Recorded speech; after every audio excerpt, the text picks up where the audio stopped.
오늘은 로마서 8장 28절부터 마지막 절 39절까지 공부하도록 하겠습니다. 거기 그 강의 안에 서론을 같이 보죠.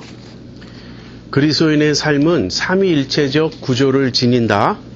그는 내주하시는 성령의 인도를 받는데 성령은 아들, 곧 그리스도의 영이시며 또 양자의 영이시기 때문에 성령을 모신 자는 하나님의 자녀가 되고 상속자가 된다.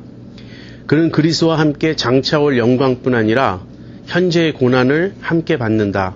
성령은 고난 중에 있는 그리스도인들을 도우시며 특히 구할 바를 알지 못하는 그들을 위해 말할 수 없는 탄식으로 친히 간구하신다. 하나님은 모든 과정을 통해 그들로 맏 아들의 형상을 본받게 하신다. 바울은 이제 하나님이 어떻게 우리의 구원을 완성하시는지 그리고 그 구원이 얼마나 확실한지를 설명한다. 여러분이 그 삼위일체적 구조라는 말을 잘 이해하셨으면 좋겠어요. 그 구원을 이야기할 때 우리가 크게 둘로 나누어서 말할 수 있습니다. 하나는 중심적이고 객관적인 구원을 말할 수 있습니다. 이것을 흔히 구속이라는 말로 표현해요. 이것은 하나님이 전 역사를 통하여 하나님이 하시는 커다란 구원의 사건이에요. 그 중심에는 이제 예수 그리스도의 사건이 있습니다. 예수님이 성육신 하셔서 이 세상에 오시고 그 다음에는 십자가를 지시고 부활하시고 승천하시고 그 다음에 오순절에 성령을 보내시는 그 사건까지, 이것이 객관적이고 중심적인 구원의 사건이에요. 이것이 없다면 우리의 구원은 없습니다. 우리는 흔히 우리의 구원을 우리 개개인에게 일어나는 변화에 초점을 맞추기가 쉬운데 그것은 뒤에 따라오는 것이지 그게 앞서가는 것은 아닙니다. 그래서 구원의 첫 번째 그 그림을 설명하라면 객관적이고 중심적인 구원, 구속이라고 부르는 그 거대한 사건을 우리가 말할 수 있고요. 그 다음에 구원의 두 번째 측면이 이제 그 주관적이고 개인적인 적용입니다. 하나님께서 그리스도 안에서 성취하신 그 구속을 어떻게 우리들 개개인에게 적용하셔서 한 사람 한 사람을 구원에 이르게 하시는가 하는 그 점이에요. 지금 이 로마서 8장의 그 뒷부분에 마지막 부분에서 바울이 다루는 구원은 그 중에서 이제 두 번째 측면입니다. 우리들 개개인을 하나님께서 어떻게 그 택하시고 어떻게 자녀로 삼으시고 어떻게 구원에 이르게 하시는가 하시는 겁니다. 그런데 이 과정을 삼일체적인 구조로 설명할 수 있다는 거예요. 하나님 아버지의 그 역할은 어떤 것이냐면 계획하시고 모든 것을 주관하시는 아주 그 전체를 이렇게 이끌어 가시는 오버아칭하는 그런 역할을 하나님께서 하시고요. 그 다음에는 그리스도를 통해서 그 일을 하십니다.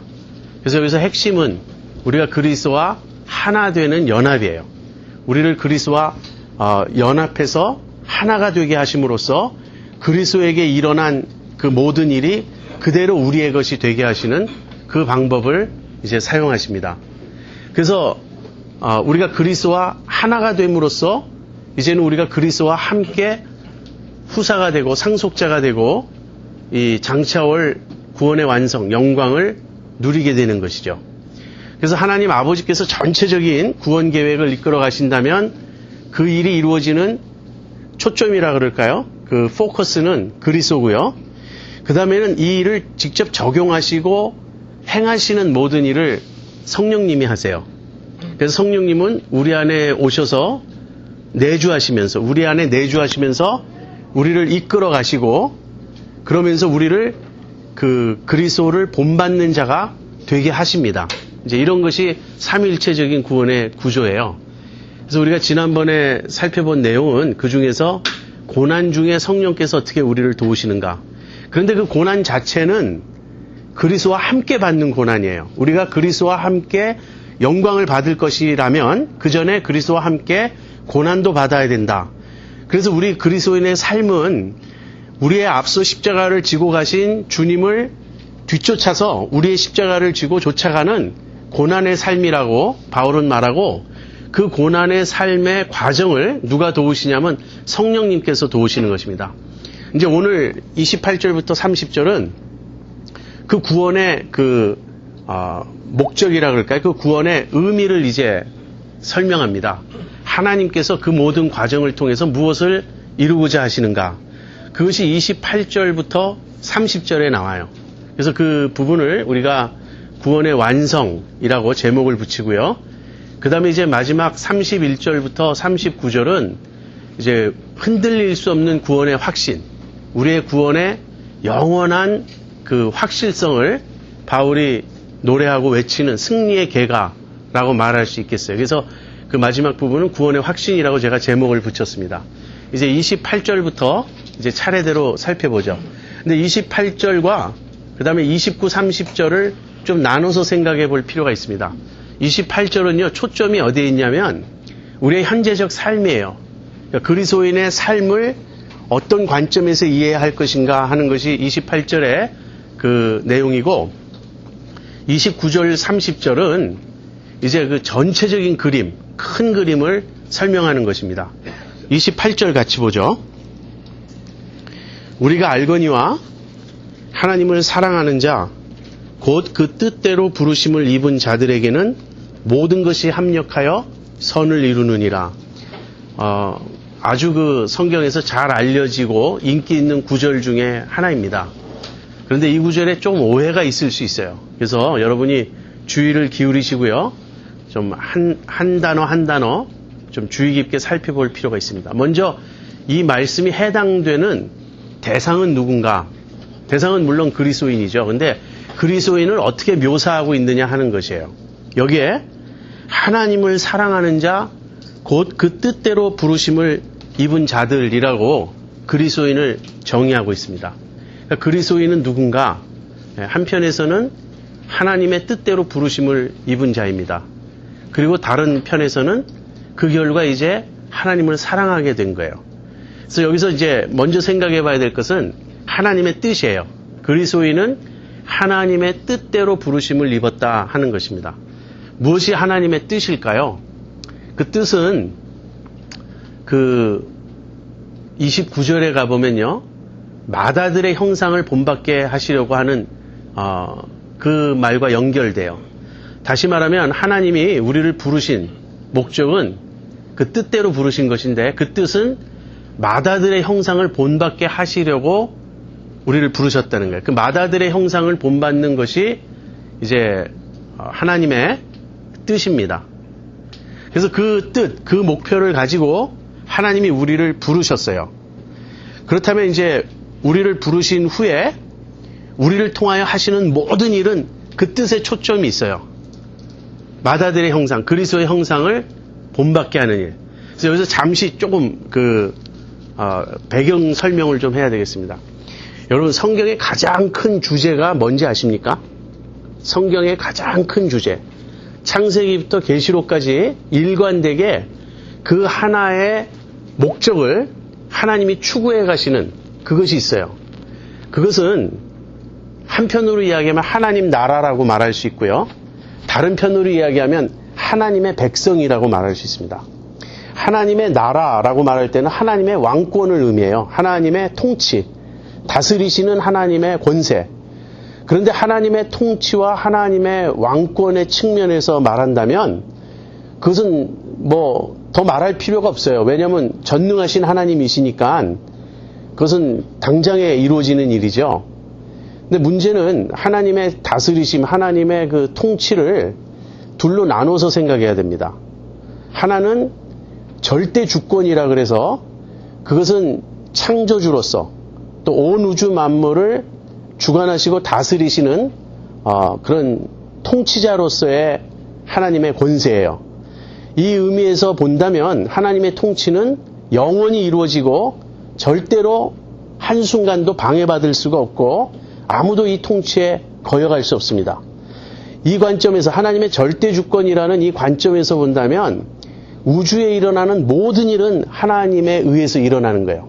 물론 그 중간에 사탄이라든지 그런 어떤 하나님이 허락하시고 쓰시는 어떤 중간자들이 있는 건 사실이지만 어찌되었던 하나님의 허락 없이는 이 세상에 이 우주에 어떤 일도 일어날 수 없습니다.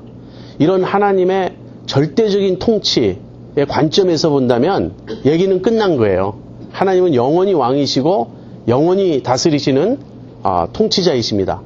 그런데 하나님의 통치의 두 번째 측면이 있어요. 이것은 인격적인 통치입니다. 하나님의 인격적인 통치예요.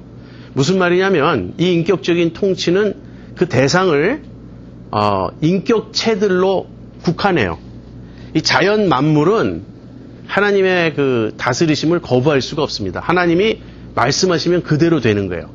여러분 창세기 1장에 그 창조에 대한 설명을 우리가 주의 깊게 보면 창조는 세 단계로 이루어집니다. 첫 번째 하나님이 가라사대가 있어요. 하나님 말씀하시길 영어로는 God said 그러면 두 번째 단계는 뭐죠? 그대로 되니라요. 그대로 되니라는 말이 계속 반복해서 나옵니다. 영어로는 It was so. 그냥 그렇게 자연은 그대로 되는 게 자연이에요. 하나님이 말씀하시면 그대로 됩니다. 그다음 세 번째 단계는 무엇이냐면 보시기에 좋았더라. 그래서 하나님이 평가하시는 거예요. 그래서 하나님 말씀하시고 그대로 되고 보시기에 좋았더라. 이것이 이제 하나님의 창조인데 이 창조의 공식에 맞지 않는 사건이 발생해요. 그게 뭐죠? 그것이 우리 인간들이에요. 하나님이 선악과를 먹지 말라 이렇게 말씀하셨을 때 그대로 되니라 그랬으면 좋잖아요. 근데 그대로 안 됐죠. 왜? 인간은 자유의지를 가진 인격적인 존재이기 때문에. 그래서 하나님이 먹지 말라고 명하셨음에도 불구하고 인간은 하나님의 그 다스리심을 거부했어요. 하나님의 인격적 통치를 거부했어요.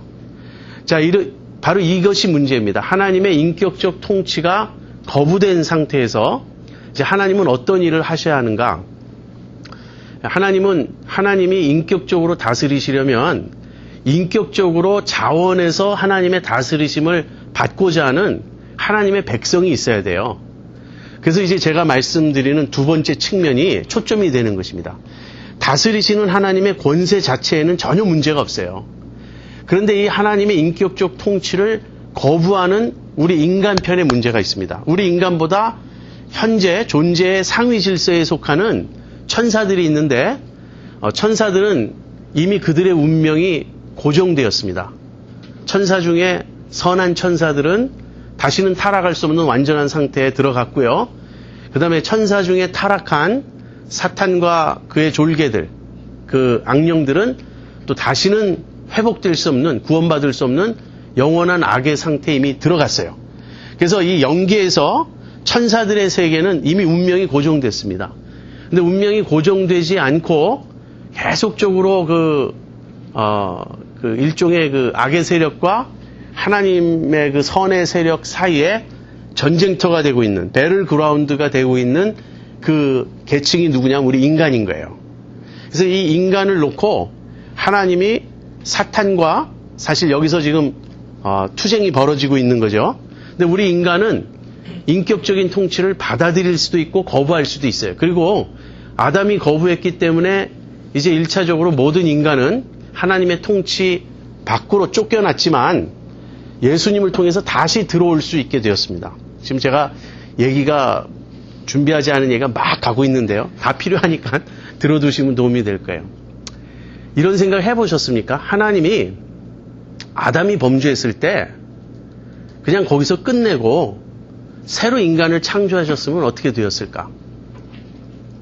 그러면 똑같은 문제가 또 발생해요. 그 인간이 또 타락하고 반복되는 거예요. 그래서 하나님은 타락한 인간을 회복시키는데 이 타락한 인간이 회복될 때 어떤 놀라운 그 현상이 벌어지냐면요. 인간이 자유의지를 가진 인격적인 존재이면서 죄 지을 가능성이 전혀 없는 상태로 승화될 수 있어요. 우리가 구원이 완성될 때는 아담보다 더 높은 차원으로 올라가는 거예요. 최초의 창조를 받은 아담의 상태는 어떠냐면 타락할 가능성을 가지고 있는 상태에서 창조되었어요. 그것이 자유의지의 의미예요. 그런데 아담은 타락했죠. 그래서 죄를 짓고 그래서 하나님의 인격적 통치를 거부했습니다. 그런데 이제 이 타락한 인간을 하나님이 다시 구원하시면 어떤 상태로 회복이 되냐면 타락 이전에 아담의 상태로 회복되는 게 아니고요. 그리스도의 상태로 회복되는 거예요. 그래서 그리스도의 상태로 회복된다는 것은 여전히 자유로운 자유의지를 지닌 존재이면서 그러면서도 죄를 지을 가능성이 전혀 없는 존재로 이제 승격되는 겁니다. 승화되는 거예요. 어떻게 그 일이 가능한가? 그것은 설명하기 굉장히 어려운 일이에요. 아무튼 그 정도로 해두고요. 그래서 이제 하나님의 지금 역사 전체를 관통하는 단 한 가지 목적은 하나님의 백성을 만드시는 일이에요. 그리고 이런 질문들이 있잖아요. 왜 구원을 각자의 이성과 양심에 의해서 받도록 하지 않으시고 꼭 예수를 믿는 걸 통해서 구원을 받게 하셨는가? 그것은 인류의 연대성 때문에 그렇습니다. 하나님에게는 온 인류가 딱 둘로 나뉘어요. 아담과 그리스도. 아담 안에 있는 자들은 우리는 개체로 보지만 사실은 하나님 눈에는 아담이라는 존재가 다 내포하고 있는 하나의 개체예요. 아담 안에 인류가. 그리고 그리스도 안에 들어온 자들은 그리스도를 머리로 하는 또 하나의 한 인간이에요. 그 전체가. 그 안에 물론 개개인으로서 우리가 존재하지만 다 연결되어 있습니다. 연대성이 있어요. 이 자세한 얘기는 이제 제가 우리 교회 신앙 특강에 하나님의 백성이라는 주제로 좀 더 할 건데, 아무튼 그것이 하나님의 큰 목적이에요. 그래서 여러분이 이걸 잘 생각하셔야 되는데요. 우리가 교회로서 또 그리스도인으로서 우리의 일차적인 책임은 이 사회를 개선하거나 개혁하거나 변혁시키는 데 있지 않습니다. 교회의 가장 중요한 사명은요, 하나님의 백성을 모으는 일이에요. 이것이 완성되면 역사는 끝이 납니다. 그래서 하나님의 구원 계획은 처음부터 끝까지 하나님의 백성을 모으시는 그 목적을 향해서 지금 줄기차게 가고 있어요. 그리고 그래서 하나님의 뜻은 바로 그 하나님 백성을 만드시는 것인데, 하나님의 백성은 바로 아까 아담 안에 있던 존재들이 아담 안에서 다 실패했기 때문에 이제 그리스도 안에 있다 그랬죠. 그래서 그리스도 안에서 회복되는 것이고 그리스도의 형상을 본받는 것이에요. 이것이 제일 큰 그림입니다. 하나님은 오직 그 한 목적을 가지고 우리를 부르셨어요. 그래서 이제 그리스도인을 재정의하면 하나님의 뜻대로 부르심을 입은 자잖아요. 그 하나님의 뜻이라는 것은 하나님의 백성을 만드시는 뜻이고, 그 하나님의 백성은 그리스도의 형상을 본받는 자가 되는 거예요. 이제 그것이 하나님의 뜻입니다.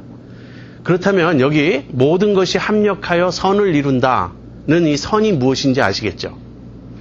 지금 하나님을 사랑하는 자, 곧 그 뜻대로 부르심을 입은 자들에게는 모든 것이 합력하여 선을 이룬다 그랬는데, 이 선이란 바로 그리스도의 형상을 본받는 것입니다.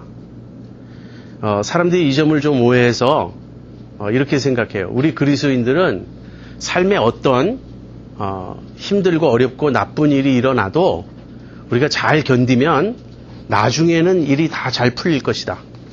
그래서 사업이 망하는 것 같아도 결국은 하나님이 그 사업을 성공시켜 주실 것이고, 건강을 좀 잃는 듯 싶어도 또 그 건강이 회복돼서 더 나은 어떤 그런 건강한 상태가 될 것이고, 그런 뜻이 아닙니다. 그것은 우리의 경험과도 맞지 않아요. 많은 그리스도인들이 이 세상에서 불행한 일을 당합니다. 어려움도 당하고. 그래서 여기서 하나님이 선을 이루신다는 이 말은요, 이 세상에서 잘 먹고 잘 살거나 어떤 이 세상에서 성공하거나는 그런 현세적 복과 관계가 없어요. 이 선은 우리의 구원의 완성을 가리키는 것이며 그리스도의 형상을 본받게 하는 것입니다. 그래서 모든 것이 합력하여라고 말할 때 이 모든 것은요, 바울이 1차적으로 염두에 두고 있는 것은 바로 이 28절 앞에서 나오는 고난을 통과하는 그것과 연결이 돼요.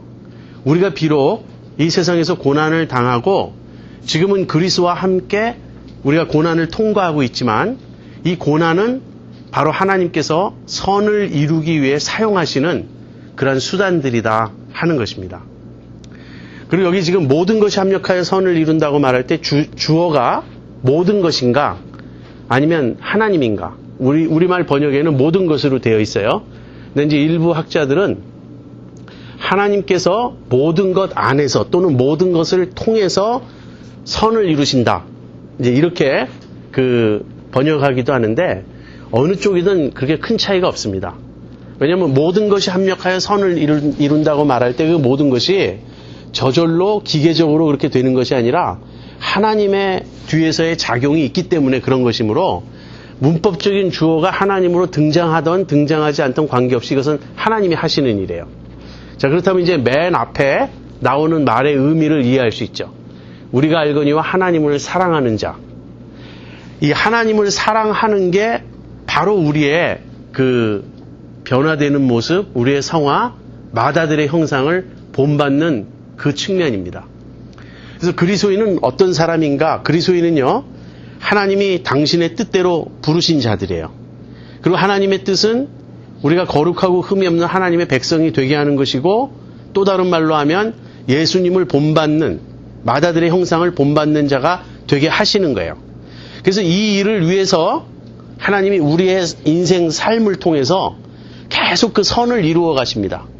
예수님을 본받도록, 우리가 거룩해지도록 우리를 성화시켜 가시는 그 일을 하세요. 그리고 그것이 우리에게서 드러나는 모습이 이제 하나님을 사랑하는 그 모습이라는 거예요. 그래서 하나님을 사랑하는 것은 그리스도인의 필연적인 결과예요. 그리스도인이면서 하나님을 사랑하지 않는다, 이렇게 말할 수 있습니까? 이렇게 말할 수 없어요. 바울도 그렇고 야고보도 그렇고요. 성경의 곳곳에 이 그리스도인에 대한 핵심적인 묘사가 하나님을 사랑하는 것으로 되어 있어요. 물론 이 말은 우리가 하나님을 100% 사랑하고 있다, 그런 뜻이 아니고, 우리 안에 여전히 그 죄성이 남아있고 옛성품이 남아있어서 자꾸 우리가 자기중심적이 되고 육신에 이렇게 사로잡히게 되고 이 세상에 끌려가게 되고, 그럼으로써 실제 우리가 하나님께 잘 순종하지 못하고 이런 측면이 있는 것을 부인하는 것이 아니에요. 이건 다 사실인데, 그럼에도 불구하고 성령께서 우리의 내면에 역사하셨기 때문에 이제 그리스도인에게는 하나님을 사랑하는 마음이 생긴 것이에요. 이것이 제가 여러 번 반복해서 강조하는 우리의 본성이 된 것입니다. 새 마음, 우리가 새 영을 받았고, 그래서 우리의 가장 그 거듭난 사람, 그리스도인의 마음의 밑바탕은 컴퓨터에 비해서 설명한다면 그 오퍼레이팅 시스템이라 그러죠. OS라 그러죠. 그래서 지금 윈도우를 쓰느냐, 맥킨토시를 쓰느냐 이런 거에 따라 OS가 다른데, 그리스도인은 OS가 하나님을 사랑하는 그 본바탕이 됐다는 거예요. 이 점에 있어서 오해가 없어야 되겠습니다. 그럼 하나님을 사랑한다는 말은 무슨 뜻인가? 그것은 하나님이 우리에게 최고의 가치가 되고요, 하나님이 우리에게 궁극적인 목적이 되신다는 뜻입니다. 그러니까 여러분 경험적으로 이렇게 생각해 보세요. 우리가 하나님을 섬길 때 참된 그리스도인이라면 언제나 하나님은 그분이 최종적인 원인이셔야 되고요, 최종적인 목적이셔야 된다는, 그 궁극적인 목적이셔야 된다는 그 의식이 우리 속에 있습니다. 내가 나 자신이 궁극적인 목적이 되어서 하나님을 나를 위해 수단으로 대하는 것에 대해서 우리의 근본 바탕은 용납하지 않아요. 그것이 죄라는 걸 우리는 느껴요. 우리가 육신의 유혹을 받아서 그렇게 할 때가 있죠. 그러나 계속 그럴 때마다 성령께서 우리의 마음을 책망시켜 주세요. 책망하세요. 그것은 바른 게 아니라고. 그래서 우리는 그 성령의 인도하심을 받아 살아가면서 또 외적인 고난이 우리 안에서 선을 이루어 가시면서 점점 더 어떤 사람이 되냐면 하나님을 그분을 위해서 사랑하는, 하나님을 하나님으로 인정하는, 그리고 하나님 앞에 내 자신을 정말 부인하고 죽이고 내려놓아야 한다는 그 의식으로 점점 더 변해간다는 거예요. 신앙의 성숙이란 다른 게 아니고요, 그 하나님을 더 깊이 사랑하게 되는 것입니다. 여러분이 그래서 각자 자기 자신의 믿음을 한번 점검해 보세요. 하나님이 나를 위해서 기적을 행하실 수 있다는 것을 세게 믿는 믿음이 절대 그렇게 좋은 믿음이 아닙니다. 그래서 하나님이 내가 기도하면 뭐든지 다 들어주신다든지 하나님은 내 편이야 하는, 지금 그게 초점이 아니에요. 그게 아니고 내 마음이 내가 내려오고 하나님이 나를 다스리시고 통치하심으로써 하나님 그분이 궁극적인 내 사랑의 대상이고 나에게 있어서의 최고의 가치고 그분이 절대가 되시는 것, 이것 이외에 다른 하나님을 대하는 바른 태도가 있을 수 있습니까? 이것이 그리스도인이에요. 하나님의 뜻대로 부름을 받고요. 그 결과 이제 우리가 예수님의 형상을 본받아가는 이 삶의 과정을 지나가는데, 이 삶의 과정을 지나갈 때 한편에서는 성령님이 도와주시고 다른 한편에서는 하나님께서 모든 것을 우리의 성화를 위하여 조절하시고, 그래서 우리 안에 그 선, 예수님의 형상을 본받는 그 선이 조금씩 이루어져 감에 따라 하나님을 사랑하는 우리의 사랑이 점점 더 깊어지고 커지는 것. 이것이 그리스도인의 삶입니다. 그래서 여러분이 복을 절대 오해하시면 안 됩니다. 복은 하나예요. 성경에서 말하는 복은 구원의 복이고 성화의 복이고 그리스도를 본받는 그것이 복입니다. 그것에 기여하는 것은 다 하나님이 이루시는 선이에요. 겉으로는 나빠도. 내가 암에 걸렸다.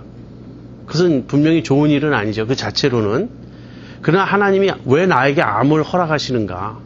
그 암을 통해서 하나님을 사랑하게 만드시는 거예요. 내가 그 큰 불의의 사고를 당했다. 그것은 분명히 나쁜 일입니다. 그러나 그 사고를 통해서 하나님이 나에게 선을 이루신다면 그것은 복인 거예요. 자, 반대로 남들은 다 좋은 일이라고 그래요.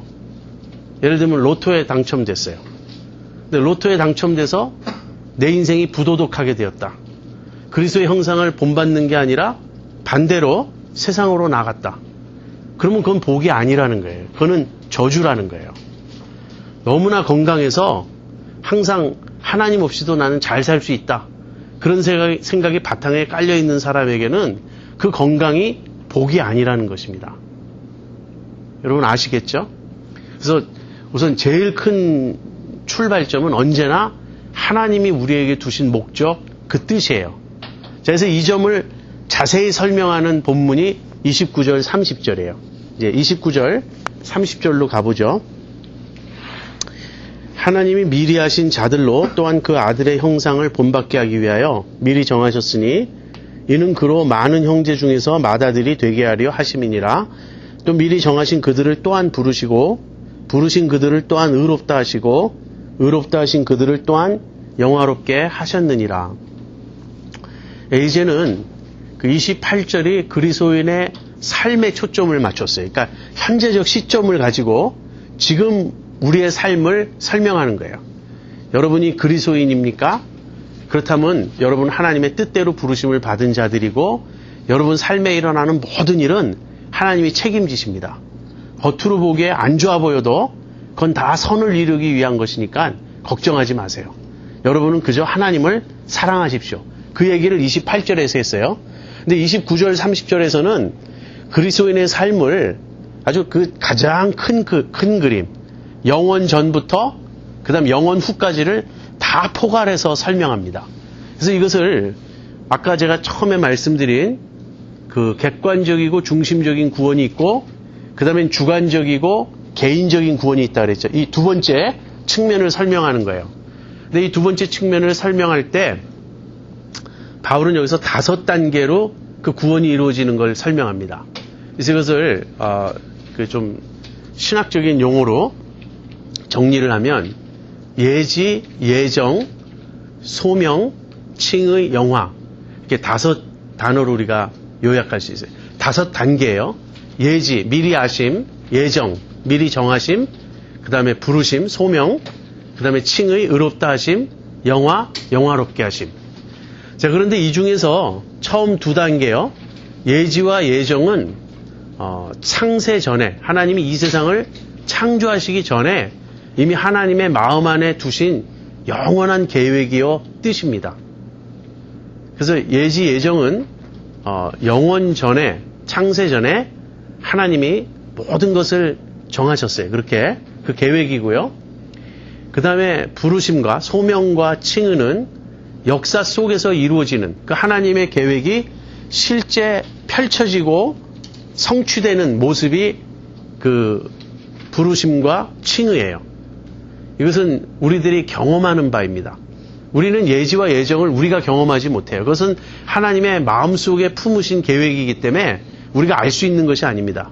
그러나 그것을 알 수 있는 길은 무엇이냐면 그것이 부르심과 칭의라는 내 삶에 일어나는 구원의 경험을 통해서예요. 그건 우리가 알 수 있는 거죠. 자, 그 다음에 마지막 5번째 단계인 영화는 또다시 우리의 현재의 삶에서 경험할 수 있는 구원이 아니고요. 이제 부활을 통해서 우리의 구원이 완성되는 모습입니다. 그러니까 주님이 다시 오실 때, 주님의 재림 때 우리의 구원이 완성되는 모습을 영화라 그래요.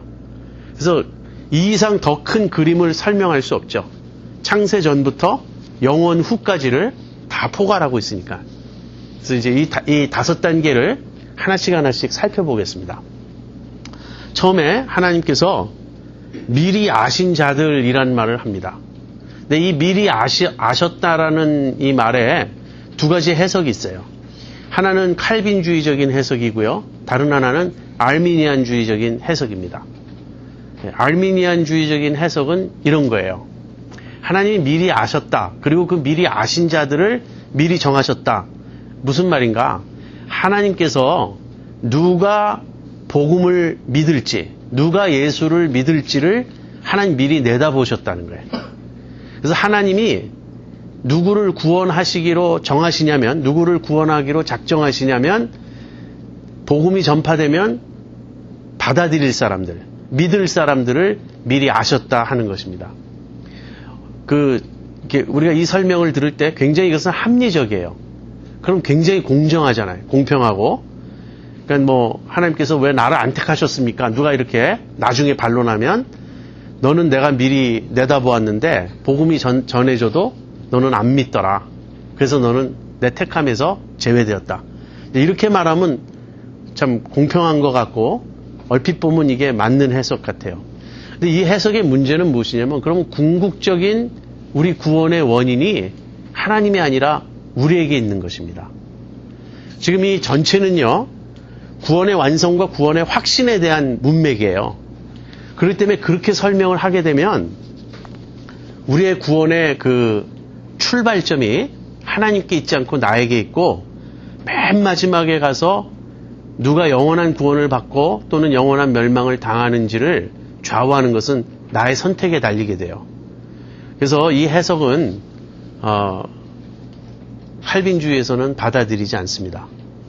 근데 이제 여기 그 미리 알았다고 할 때 이 안다라는 단어는 성경적인 그 전체적인 맥락에서는요. 그런 어떤 정보에 대한 지식이 아니에요. 성경에서는 안다 그럴 때는 항상 관계적이고 물론 항상이란 말은 아니지만 거의 대부분 관계적이고 인격적인 알물 말합니다. 다시 말해서 이것은 하나님이 미리 아셨다를 다른 말로 번역하면 하나님이 미리 사랑하셨다. 이미 어떤 대상을 하나님께서 가까이 하셨고 친근히 대하셨고 그래서 여기서 이 예지 미리 아셨다라는 이 말을 하나님께서 은혜로 선택하셨다라는 이 말로 바꿔 쓸 수가 있어요. 이건 은혜의 선택입니다. 여러분 11장 2절 한번 가보세요. 로마서 11장 2절.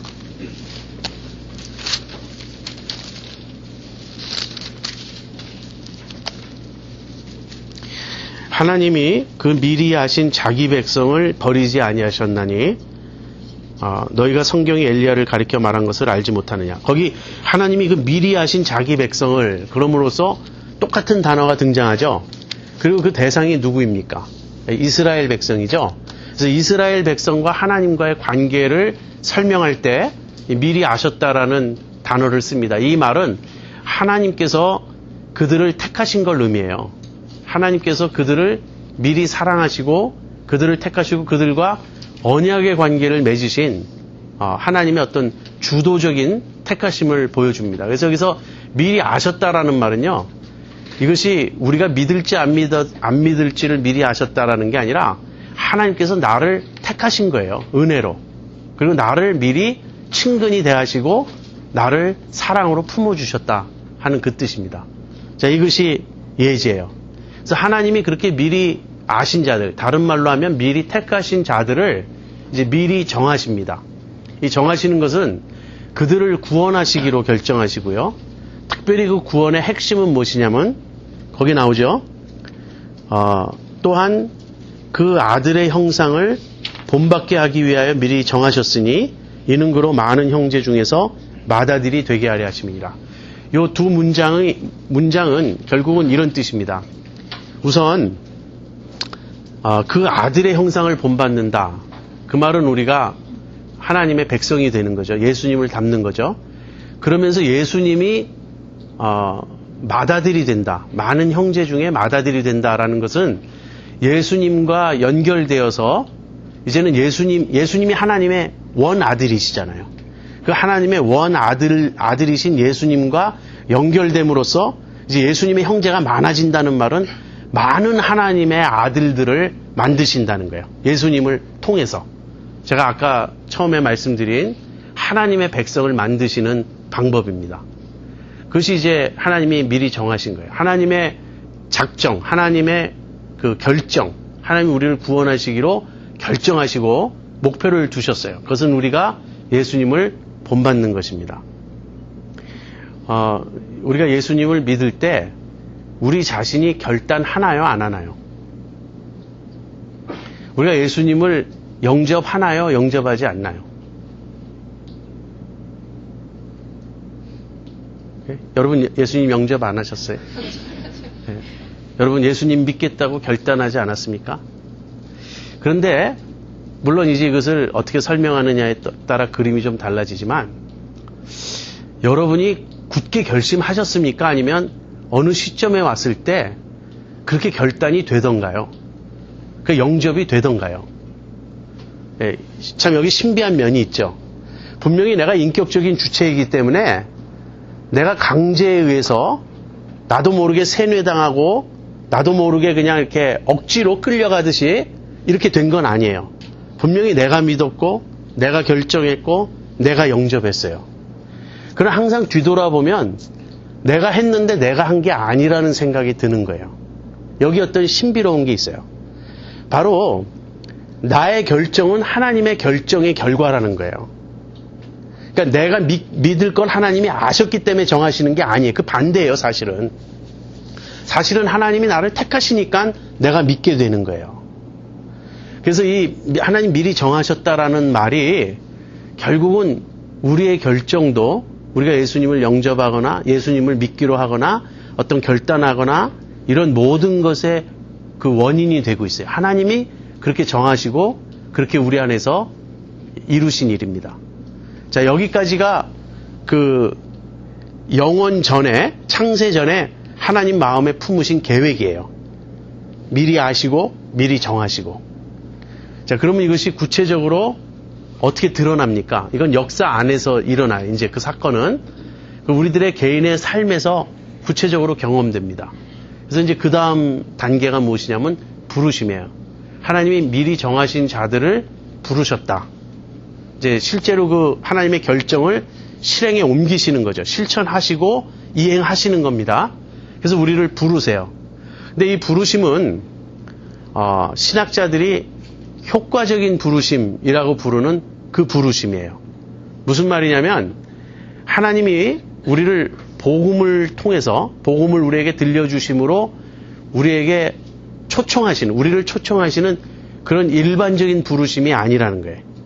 그러니까 이런 일반적인 부르심은 많은 사람들에게 주어지죠. 예를 들어서 어떤 전도 집회에 많은 사람이 참석합니다. 그러면 참석한 모든 자는 복음을 들었어요. 그때 그 모든 사람이 복음을 들었다고 말할 때 그 부르심이 일반적인 부르심이에요. 그들은 설교자가 지금 하나님이 당신을 찾으신다. 하나님 앞으로 회개하고 돌아오라고 하나님 말씀하신다. 예수를 믿어야 된다. 이렇게 복음을 전하는 걸 들었어요. 그래서 그걸 일반적인 부르심이라고 합니다. 지금 그 말을 하는 게 아니에요. 그 일반적인 부르심을 들은 자들이 다 의롭게 되는 게 아닙니다. 그 가운데서 믿는 자들이 있죠. 그래서 이 믿는 자들을 말하는 거예요. 그래서 이 부르심은 능력 있는 부르심, 효과적인 부르심, 결과를 일으키는 부르심이에요. 하나님이 부르시면 그 부르심의 대상이 반드시 응답하는 부르심이에요.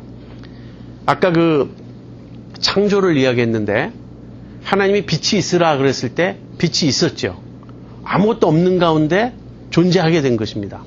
그렇게 없는 것 가운데 있는 것을 만드시고 죽은 자를 살리시고 하는 이 부르심이에요. 요한복음 5장 25절에 예수님이 이렇게 말씀하세요. 죽은 자들이 하나님의 아들의 음성을 듣는 때가 오나니 곧 이때라. 여기 죽은 자들이라는 말은 영적으로 죽은 자들을 말하는 거예요. 영적으로 죽은 자들이 하나님의 아들의 음성을 들을 때가 오나니 곧 이때라. 듣는 자는 살아나리라. 이렇게 말씀이 선포되는데 그 말씀의 선포를 들을 때 영이 살아난다고요. 사실은 내가 예수님을 믿는 것은요, 내 영이 살아나기 때문에 가능한 일이에요. 물론 이것은 시간적으로 차이가 있다는 얘기는 아닙니다. 내가 먼저 말씀을 들었을 때 살아나고 그 다음에 믿었다. 이것이 아니고 논리적인 설명이에요. 시간적인 설명이 아니고 하나님의 말씀이 내게 들리면서 들린다는 자체가 하나님께서 내 마음을 열어서 들리게 하시는 거예요. 그래서 말씀이 나에게 임할 때 나에게 생명을 주는 그 부르심입니다. 그래서 이것은 효과적인 부르심이고 그런 의미에서 이 부르심은 중생과 동의어예요. 하나님이 부르셨다라는 말은 그 부르심을 들은 사람을 중생케 하셨다. 또는 우리의 경험적으로 말하면 회심케 하셨다. 그래서 이 부르심 안에는 우리의 응답이 포함되어 있습니다. 우리의 믿음이 포함되어 있어요. 그래서 이 부르심 다음에 즉각 무엇이 따라 나올 수 있냐면 칭의가 따라 나올 수 있는 거예요. 부르신 그들을 또한 의롭다고 하시고, 왜냐하면 이 부르신 자들은 다 믿은 자들이니까 효과적인 부르심으로써 중생했고 예수님을 영접했고 예수님을 믿은 자들이니까. 그래서 이제 이 의롭다 하시는 것은 그 다음 단계입니다. 지금 우리의 삶 속에서는 이 두 가지만 나타나고 있어요. 우리가 부르심을 들었고 그 결과 우리는 예수님을 믿었고 그 다음에 그 믿음으로 우리가 의롭다함을 얻었다 하는 것입니다. 칭의는 설명이 필요 없죠. 지금 앞에 계속 얘기해 온 게 칭의니까. 그 다음에 이제 마지막 5번째 단계가 나와요. 그게 이제 영화입니다. 영화롭게 하셨다. 근데 영화는 분명히 우리가 미래로 알고 있잖아요. 그런데 왜 여기는 과거로 말하는 것일까? 이것은 미래에 일어날 일이 확실할 경우 그 확실성을 강조하기 위해서 이렇게 표현하는 문학적 기법입니다. 이거를 선지자적 과거라 그래요. Prophetic Past라 그럽니다. 이제 선지자들이 미래를 예언합니다. 미래에 일어날 일을 이제 말하는데 그것을 과거형으로 표현해요. 이미 된 것처럼. 그렇지만 실제는 아직 일어난 일이 아니에요. 앞으로 일어날 일이에요. 근데 왜 그것을 과거형으로 표현할까요? 그것은 확실히 일어난다는 뜻이에요. 그것은 너무나 확실하기 때문에 이미 과거에 일어난 일처럼 생각할 수 있다는 그런 의미예요.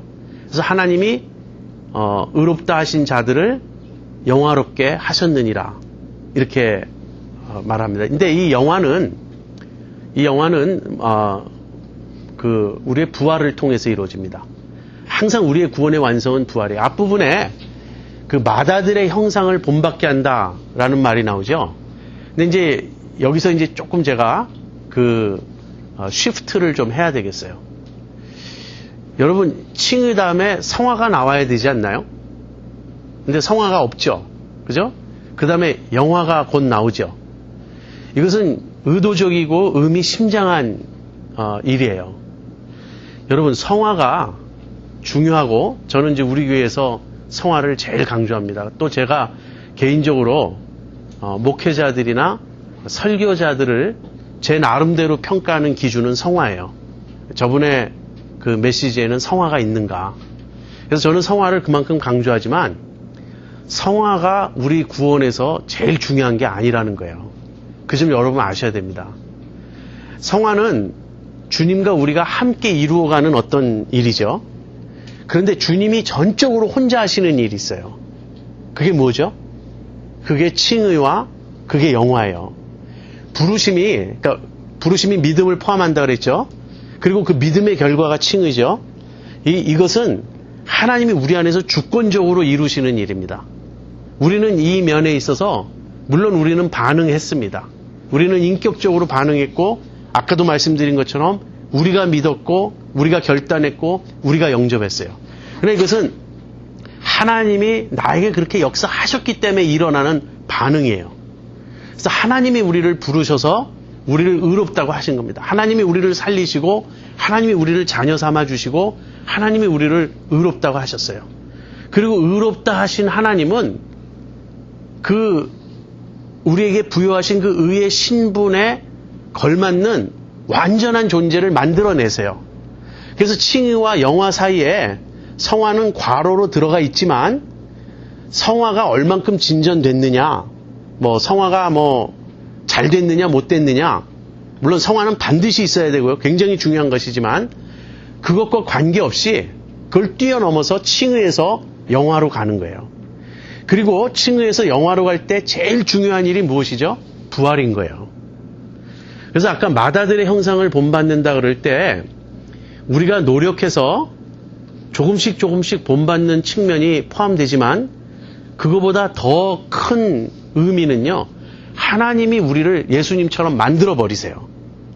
근데 하나님이 우리를 예수님처럼 만드실 때 일어나는 결정적인 일이 무엇이냐면 그게 부활이라는 거예요. 우리의 구원은 세 단계로 이루어진다고 말하죠. 보통 칭의, 성화, 영화. 그러나 엄밀히 보면 사실은 두 단계입니다. 두 단계는 뭐냐면 칭의와 영화예요. 왜 그런가? 일단 예수님을 믿을 때 무엇이 살아나죠? 우리의 영이 살아나요. 우리의 영이 살아나고 그 다음에 예수님 다시 오실 때 우리의 몸이 부활합니다. 그래서 영이 살아나고 그 다음에 몸이 부활함으로써 우리의 구원이 완성되는 거예요. 그렇다면 그 중간에 이 영의 측면이 있고 그 다음 몸의 측면이 있는데 그 중간에는 우리의 전 인격이 우리 안에 살아난 이 영을 통해서 역사하는 성령님의 역사로 예수님을 실제 조금씩 닮아가는 그 변화가 나타나요. 그러나 이것은 칭의의 필연적인 결과입니다. 그러니까 성화는 칭의와 분리된 어떤 것이 아니라 칭의가 일어났다면 성화는 마땅히 뒤따라야 한다는 거예요. 우리가 구원을 칭의와 성화를 너무 분리시켜서 예수 믿으면 이제 내가 구원은 받았지만, 의롭다함을 받았지만 실제 내가 노력해서 내가 거룩하게 살아야지. 사실 이것이 아닙니다. 칭의를 받은 자는 성화가 뒤따르게 되어 있고 성화가 반드시 나타나게 되어 있다는 거예요. 이 점을 오해해서 사람들이 너무 쉽게 행위구원론이라고 정죄를 해요. 열매가 있어야 된다. 믿음은 반드시 행함으로 드러나야 된다. 이 얘기를 할 때 행함을 강조하는 게 아니에요. 또다시 율법주의로 돌아가자는 게 아니에요. 믿음이 살아있다면 행함은 뒤따른다는 거예요. 정말 칭의가 이루어졌다면 그 다음에는 영화를 향해서 가게 되어 있다는 거예요. 그리고 성화가 이제 우리 쪽에 초점을 맞추는데, 물론 우리가 자기를 부인해야 되고 예수님을 본받아야 되고 우리가 이런 변화의 과정을 밟아가야 됩니다. 그러나 우리가 이루는 성화와 주님이 우리 안에서 완성하시는 영화는 비교할 수 있는 것이 아니에요. 그래서 이렇게 생각하시면 됩니다. 나는 아주 조금 심은 것 같은데 주님은 그 조금 심은 걸 가지고 엄청난 걸 이루세요. 그래서 이 점을 좀 더 쉽게 이해하려면 나중에 이제 C.S. 루이스가 말하는 그 내용들을 여러분이 좀 아시면 좀 더 이해가 될 수 있습니다. 우리 마음에 일어나는 어떤 작은 의지의 변화, 우리가 결심한다고 하루아침에 바뀌는 사람 없잖아요. 오히려 시간이 지나가면 지나갈수록 뭘 점점 더 깨닫느냐면 내 힘과 결심 약하여 늘 깨어지기 쉬우니, 그 찬송가 가사만 옳다는 생각이 자꾸 들잖아요. 그럼에도 불구하고 하나님께서 내 안에서 이루시는 이 어떤 구원의 역사에 내가 믿음으로 반응해서 아주 조그만 의지의 움직임이 있어도 그 의지의 작은 움직임이 얼마나 엄청난 변화를 가져오는가를 C.S. 루이스가 설명합니다. 거기에 결정적인 요소는 무엇이냐면 시간이에요. 우리가 시간이라는 요소를 빼버리고 생각하기 때문에 너무 미미하고 하찮은 것입니다. 그래서 제가 여러 번 또 설명을 했는데 다시 한번 말씀드리면, 여러분 그 스크루지 영감 이제 이야기 아시죠? 크리스마스 캐롤이라는, 스크루지 영감이 자기 조카가 크리스마스 그 이브의 전날에 좀 돈 좀 그 가불해 줄 수 없냐 그랬을 때 막 야단치고 게으름뱅이라 그러고 욕하고, 얼마나 못된 영감입니까? 근데 그날 밤 이제 꿈을 꾸는데, 꿈인지 아무튼 실제인지 모르지만 아무튼 천사가 와서 스크루지를 어렸을 때 미래로 막 이렇게 데려가잖아요. 근데 스크루지가 어렸을 때로 갔을 때 얼마나 천진난만하고 순수한 어린아이였는지 자기 모습을 보는 거예요. 저게 누구냐? 저게 너의 어렸을 때다. 그런데 스크루지가 인생 한 70 사는 동안에 그렇게 천진난만하고 순결한 아이가 그렇게 고집스럽고 욕심 많고 완고하고 강팍한 그런 아주 심술꾸러기 탐욕스러운 할아버지로 굳어버렸어요. 단 70년의 생애가 한 사람을 그렇게 변화시킬 수 있습니다. 그 중간중간에 스크루지가 어떤 선택을 했겠죠. 어떤 결정을 했겠죠. 근데 그 결정은 전부 의지의 움직임입니다. 남을 배려하고 착하게 살고자 하고 자기를 부인하고자 하는 그쪽으로 가지 않고 내 욕심을 채우고 내가 교만을 행하고 다른 사람을 무시하고 그랬을 때 그 조그만 방향으로 치면 1도 각도를 움직인 것 같은데 시간이라는 요소를 더하면요 엄청난 차이가 나요. 그런데 70년의 그 시간이 한 사람을 그렇게 바꿀 수 있다면 영원이라는 시간을 거기다 더해보라. 그러면 당신 앞에 있는 사람은 당신이 즉각 무릎 꿇고 경배하고 싶은 충동을 느낄 만큼 엄청난 영광스러운 존재이든지 아니면 두 번 다시 보고 싶지 않은 너무나 아주 추악하고 사악한 그런 사탄 같은 존재이든지 그렇다는 거예요. 그래서 하찮은 인간이란 없다. 모든 인간은 그렇게 엄청난 존재들이라는 거예요.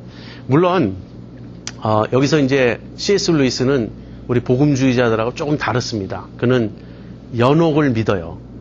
그래서 이렇게 어떤 과정적인 요소를 많이 첨가합니다. 근데 우리는 이제 하나님의 주권적인 은혜로 역사로 부활을 통해서 순간적으로 영화롭게 되는 걸 믿는데 그렇다고 해서 우리가 이 세상에서 그 성화를 위해서 우리가 뿌리는 씨앗들이 무의미하다는 얘기는 절대 아니에요. 이 둘 사이에는 좀 조화하기 힘든 신비가 담겨 있는 건 사실이지만 그러나 어쨌든 우리가 큰 그림을 통해서 본다면요. 이건 전부 하나님이 이루어 가시는 구원의 단계들이에요. 예지에서 끝난 겁니다. 하나님이 나를 생각하셨어요. 그러니까 우리가 존재하기도 전이니까 하나님이 나를 만드실 생각을 하셨고 하나님이 창조하신 내가 타락할 것도 하나님 미리 아셨고 그러나 타락 중에서 나를 건져내시기로 하나님이 작정하셨어요. 미리 아셨고 미리 정하셨어요. 그래서 그 영원한 하나님의 마음속 계획에서 이미 우리의 구원은 완성된 거예요. 왜냐하면 그것이 하나님의 경우이기 때문에. 그런데 우리는 지금 어떤 과정을 지나가고 있죠? 그것을 역사 속에서 내 삶의 경험 속에서 그 구원을 실제 우리가 받아가고 있고 그것이 우리 속에서 이루어져 가고 있습니다. 그런데 바울의 강조점은 어디에 있냐면 이것은 반드시 이루어진다는 거예요. 그래서 영화롭게 하셨느니라. 이제 이 일은 반드시 이루어질 것입니다. 그래서 이제 31절부터 39절까지에서는 이제 바울이 구원의 확신을 노래합니다. 여기에 5가지의 질문이 있어요. 근데 이 질문들은 대부분 문법적으로 이렇게 우리말의 서리법이라 그러죠. 질문 형식으로 묻지만 사실은 대답이 그 안에 이미 다 담겨 있는 자명한 것. 지금 그런 질문들입니다. 그러니까 누가 무엇 하리요 그럴 때는요. 할 수 없다. 이 대답이 이미 그 안에 다 내포되어 있는 거예요. 그래서 이 5가지 질문을 던지고 때로는 부연 설명을 함으로써 이제 구원의 확실성을 이제 바울이 노래합니다. 그 5가지 질문 하나씩 살펴보고 넘어가도록 하겠습니다. 그런즉 이 일에 대하여 우리가 무슨 말 하려? 이 일은 그 앞에 나오는 거예요. 그래서 하나님이 우리를 구원하시고자 계획하셨고 그 구원을 우리 안에서 성취해 가시는 그 모습입니다.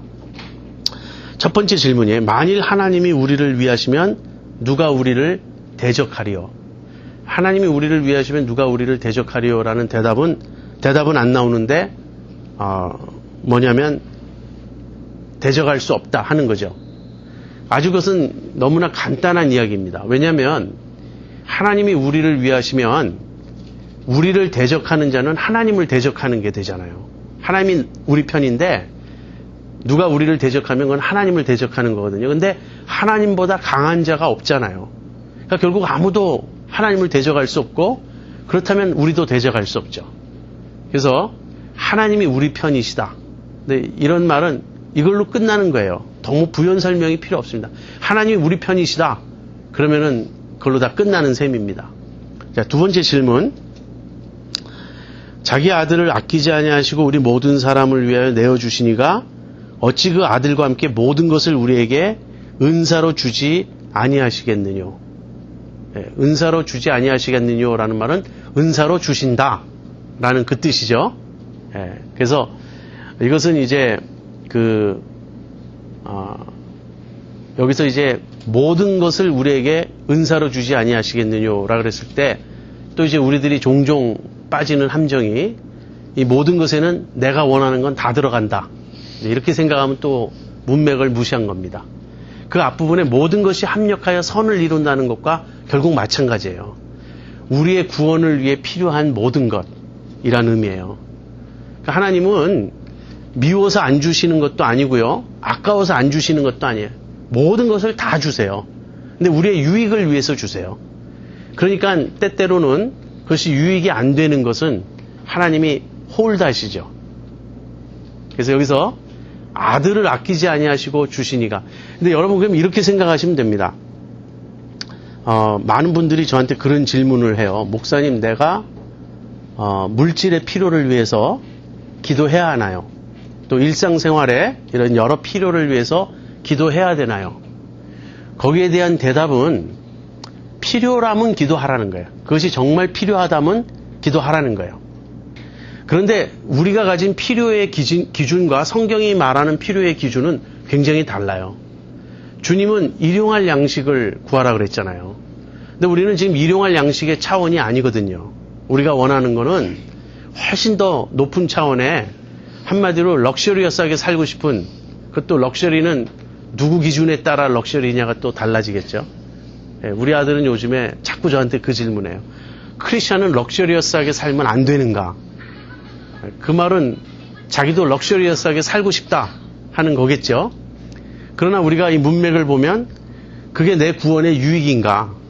그것이 하나님께서 나에게 이루시려고 하는 선과 어떤 관계가 있는가? 이런 질문을 우리가 항상 던져야겠죠. 그래서 저는 누가 저한테 틀렸다고 지적할 수도 있겠지만 제 개인적인 확신은요. 우리의 필요에 대해서 그렇게 구하지 않아도 된다는 거예요. 여러분이 그렇게 정말 필요하다고 생각하시면 구하시지만요. 기도에 있어서 늘 헤어나지 못하는 가족의 안전, 사업, 우리 자녀의 진로, 그런 문제 이제 기도 안 해도 돼요. 물론 자녀의 영적인 그런 믿음과 이런 걸 위해서 간절히 기도해야 되겠죠. 그러나 여러분이 지금 가지신 것의 99.9999%는요. 기도해서 받은 게 아니에요. 다 그냥 하나님이 주신 거예요. 여러분이 기도할 내용은 먼저 그의 나라와 그의 의를 구하는 겁니다. 근데 먼저 그의 나라와 그의 의를 구하는 차원에서 하나님 지금 나에게 이것이 꼭 필요합니다. 하나님 우리 집이 지금 손님이 와도 주무실 방이 없고 선교사님이 가끔 연락이 와도 우리 집으로 초대할 수 없고 하나님 좀 넓은 방을 주세요. 또는 넓은 집을 주세요. 그렇게 하나님의 뜻이라고 생각하시면 기도하세요. 근데 이제 우리 아들처럼 왜 우리는 좀 더 좋은 집에서 살 수 없나요? 이렇게 얘기할 때 물론 하나님이 주실 수도 있습니다. 근데 뭐 주시면 받죠. 그죠? 네. 근데 그게 그렇게 우리가 구해야 되는 거냐 하는 거예요. 네. 그래서 여기서 자기 아들을 아끼지 아니하고 우리 모든 사람을 위해 내어주시니가 그 아들과 함께 모든 것을 은사로 주신다라는 말은 그러므로 이제부터 열심히 구하자 이쪽 측면보다는 제가 생각하기에는 이미 그래서 다 주셨다는 거예요. 나에게 필요한 걸 하나님이 나에게 다 주셨어요. 몇 가지 안 주신 것들이 있을 수 있는데 그것은 내가 기도하기를 기다리시는 것일 수 있습니다. 너희가 구하여도 그러니까 너희가 받지 못하면 구하지 아니하며 하는 그 말이 보여주는 것처럼 우리가 구하지 않기 때문에 하나님이 홀드하고 계신 게 있을 수 있어요. 그러나 우리가 정욕으로 쓰려고 잘못 구하는 건 구해도 하나님이 주시지 않습니다. 자, 그 다음에 누가 하나님의 택하신 자들을 송사하리요. 송사한다는 말은 고소하고 참소하고 어큐즈하고 그러는 겁니다. 대답은 물론 없다요. 아무도 송사할 수 없다는데, 그래서 바울이 염두에 두고 있는 건 사탄일 겁니다. 성경에서 송사의 대표는, 송사하는 존재는 누구냐면 사탄이에요. 그는 끊임없이 우리 하나님 아버지 앞에서 우리 형제 자매들을 참소하는 자라고 성경은 말하고 있어요. 근데 사탄이 우리를 송사할 때 사탄의 주 무기가 뭔지 아세요? 사탄의 주 무기는 언제나 죄와 사망이에요. 우리의 죄를 걸고 넘어지고, 그 다음에 죄의 결과는 사망이잖아요. 죄의 삭은 사망이잖아요. 그러니까 사망을 가지고 우리를 위협합니다. 그런데 그리스도께서 죄와 사망의 문제를 다 해결하셨어요. 그리스도께서 죄를 해결하심으로써 우리가 죄에 대해서 이제 죽게 되었죠. 그리고 죄의 권능은 율법이라 그랬어요. 우리는 율법에 대해서도 죽게 되었어요. 그리고 사망의 문제는 이미 주님이 부활하셨기 때문에 이제 우리는 영원한 그 생명의 보장을 받은 자들이에요. 그래서 사탄이 우리를 공격해오는 가장 핵심 무기는 다 꺾인 상태입니다. 사탄은 우리를 죽음으로 위협할 수도 없고요. 사실 믿지 않는 사람들은 죽음의 위협이 제일 크죠. 죽음은 어떻게 되나 이 생각 때문에 이제 공포에 질리기가 쉬운데, 영생의 소망이 있는 자들은 사탄의 위협에 넘어가지 않습니다. 또 죄의 문제도 그렇고요. 자, 그 다음에 33절 후반부부터 또 새로운 질문이에요. 의롭다 하신 이는 하나님이시니 누가 정죄하려? 정죄할 수 없단 말입니다. 죽으실 뿐 아니라 다시 살아나신 이는 그리스도 예수시니 그는 하나님 우편에 계신 자여 우리를 위하여 간구하시는 자니라. 예, 요한일서 2장에 가보면 우리 앞에 대언자가 계신다.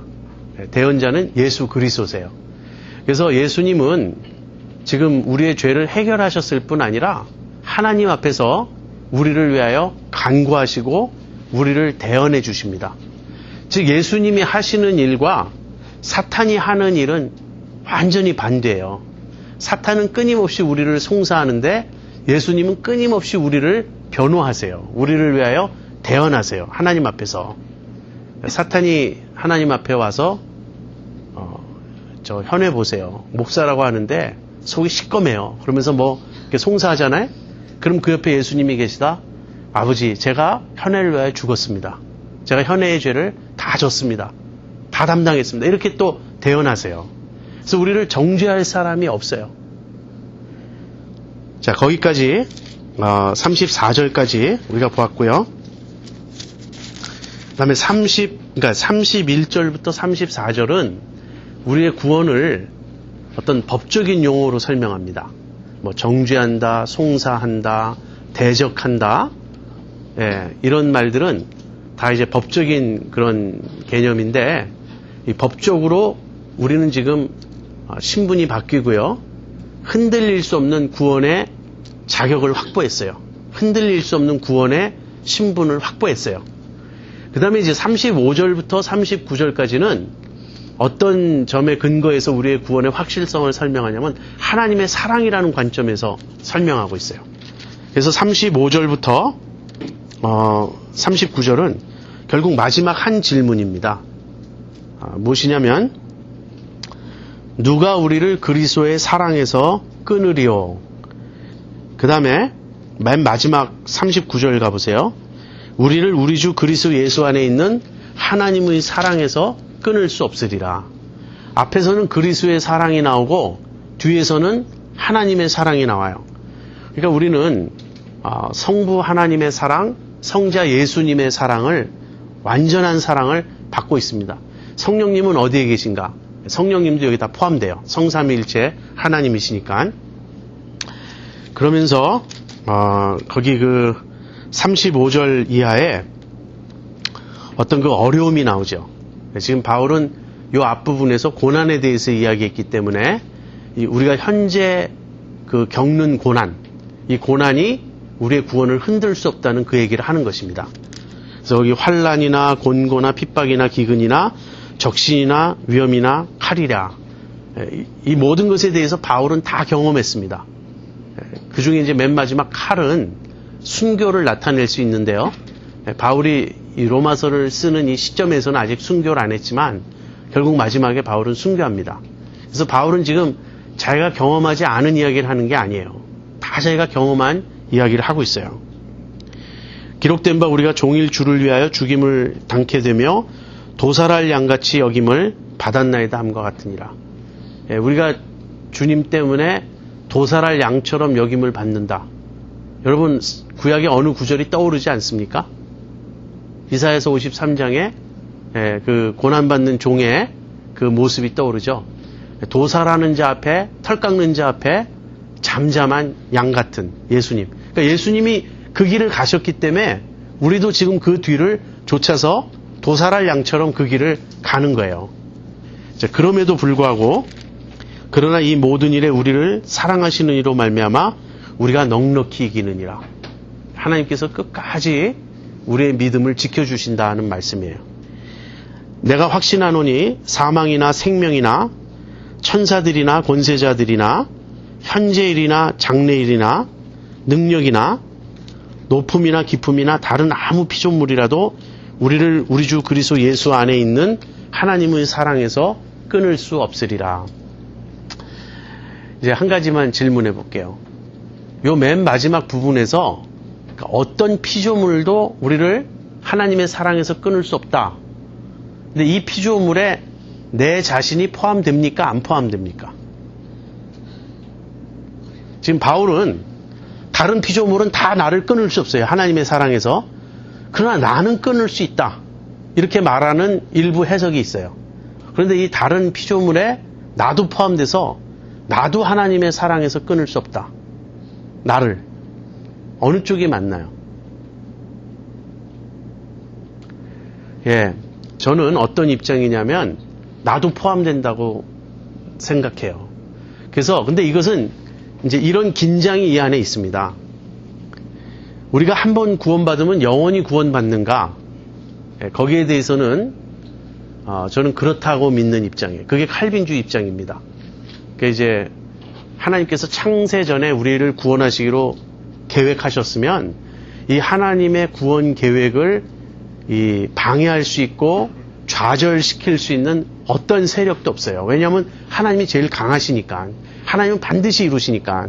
그러나 하나님이 우리를 구원하시기로 작정하셔서 이 구원을 이루어 가실 때에는 외적으로 하시지 않는다는 거예요. 나는 그냥 가만히 있어도 하나님이 나를 안전하게 이렇게 보호해 주시는 게 아니라 내적으로 나의 인격을 통해서 그렇게 하신다는 겁니다. 무슨 말이냐면 끝까지 내 믿음을 지키심으로써 하나님이 내 구원을 지켜주세요. 그러니까 하나님의 사랑에서 내가 나 자신을 끊을 수 있느냐 이렇게 질문할 때는 이 질문은 무슨 의미냐면 내가 하나님을 믿는 믿음을 버릴 수 있겠느냐라는 이 질문이에요. 그런데 이제 잘못된 구원의 확신은 뭐냐면 한번 예수님을 영접하면 뒤에 가서 내가 믿음을 부인한다 할지라도 심지어는 내가 더 이상 믿지 않는다고 말한다 할지라도 구원을 잃지 않는다라고 가르쳐요. 어떻게 성경을 읽고 그런 결론이 나올 수 있는지 저는 알 수 없어요. 그런 뜻이 아닙니다. 그러면 그 사람에 대해서는 알미니안주의는 이렇게 대답해요. 그 사람은 구원을 잃어버렸다. 앞에서는 구원을 받았는데 나중에 믿음을 잃어버리니까 구원을 잃어버린 게 되죠. 근데 칼빈주의는 어떻게 대답하냐면 처음부터 믿은 것이 아니었다 하는 얘기예요. 처음부터 믿은 사람이라면 반드시 끝까지 믿음을 지키게 되어 있어요. 근데 자동적으로 기계적으로가 아니고 인격적으로. 그러니까 내가 믿음을 지켜야 돼요. 내가 믿고자 끝까지 주님 앞에 헌신하고 충성해야 돼요. 그런데 내가 믿음을 지키는 이것이 하나님이 하시는 일이라는 거예요. 나는 그냥 가만히 있어도 마치 진통제를 맞으면 가만히 있어도 아픔이 사라지듯이 내가 그냥 가만히 있어도 내 믿음은 저절로 지켜지는 게 아니고요. 하나님이 나를 통해서 역사하시는 겁니다. 그래서 아무도 하나님의 사랑에서 나를 끊을 수 없다, 우리를 끊을 수 없다라고 말할 때는 그 말은 맞는데 그것은 내가 끝까지 믿음을 지킨다는 것을 전제하고 있다는 거예요. 나는 그냥 핍박이 오고 상황이 어려워지면 뭐 어떡하겠어요, 그냥. 죽인다고 위협하는데 안 믿는다 그래야지. 그리고서는 쉽게 도망가 버리면서 그래도 내 구원은 잃어버리잖아. 이럴 수 없다는 겁니다. 이것이 아니에요. 물론 우리가 어떤 그런 핍박의 순간에 예를 들면 뭐 한국 같은 경우 신사참배를 한 사람들은 구원이 없다. 이렇게 쉽게 말할 수 있는 건 아니죠. 물론 나중에 또 회개하고 그럴 수 있으니까. 그래서 이거는 전체를 보는 겁니다. 어느 한 순간을 보는 게 아니고 전체를 볼 때 하나님이 시작하신 구원은 반드시 끝까지 이루시고 완성하신다 하는 겁니다. 로마서 1장 1절부터 17절이 뭐죠? 서론이에요. 그럼 본론은 어디서부터 시작하죠? 로마서 1장 18절부터 본론이 시작해요. 1장 18절에 이런 말이 나옵니다. 하나님의 진노가 불의로 진리를 막는 사람들의 모든 경건치 않음과 불의에 대하여 하늘로조차 나타나나니. 그래서 하나님의 진노가 제일 먼저 나왔어요. For the wrath of God. 그렇게 시작해요. 그리고선 여기서 시작한 이 한 단원이 어디서 끝나냐면 8장 39절에서 끝나는 거예요. 지금까지 그 얘기를 해온 거예요. 이 통으로 이 얘기를 해왔는데 이 얘기의 맨 마지막 결론이 뭐죠? 하나님의 사랑에서 끊을 수 없느니라. 그렇다면 하나님의 진노가 하나님의 사랑으로 바뀌어 있다고요. 이게 복음인 거예요. 우리는 다 하나님의 진노 아래 있던 자들인데 이제는 그리스도 안에 있는 하나님의 사랑에서 아무도 우리를 끊을 수 없는 그런 존재가 된 것입니다. 그렇다면 여러분은 이 중간에 어떤 일이 일어났길래 이 결론이 나오는가? 이걸 우리가 그동안 공부한 거거든요.